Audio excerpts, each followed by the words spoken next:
Mrs. Flight 60幾蚊至到400幾蚊啦而家。Okay, let's talk about my road trip。或者平啲去揸車或者坐飛機。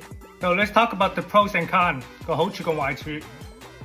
第一樣就講坐飛機啦。Of course 坐飛機嘅話時間會短啲，到地方快啲，可以休息瞓覺。最壞處咧對我嚟講咧就係我哋可以去 from Texas to Pennsylvania， 仲有豆豆係大約2磅超重。所以佢有可能係可以同我坐埋一齊，然後佢會坐喺個龍樹喺個 cargo。再一個唔好處嘅話，就係我有可能要租車，因為我朋友淨係得一架車啫。Speaking of flight， 記唔記得我朋友？我話佢要早啲翻屋企，因為佢要照顧佢啲貓狗啊。因為佢老婆要走去 Florida 接佢個仔。What happened was he missed his flight。然後就由60幾蚊至到400幾蚊啦而家。點解？因為 before boarding 嗰時啦，個女士叫我朋友做種彩樹，直至到佢哋叫佢嘅名啦。然後佢哋冇叫到，最後個飛機已經飛走啦。佢哋話：Oh, you never checked in。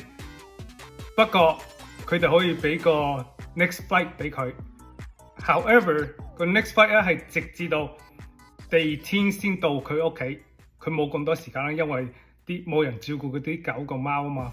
So he ended up flying with Delta instead with Spirit。Delta last minute 咧就400幾蚊啦。佢大約1-2點先翻到屋企，然後翻到屋企嗰時咧，屋企已經好亂啦。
識到好多唔同嘅地方，同埋睇好多好靚嘅風景啦。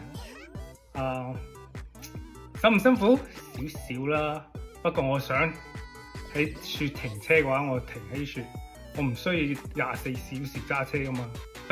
分別就唔係好多啦，大約50至100蚊講啦，值得嘅對我嚟講。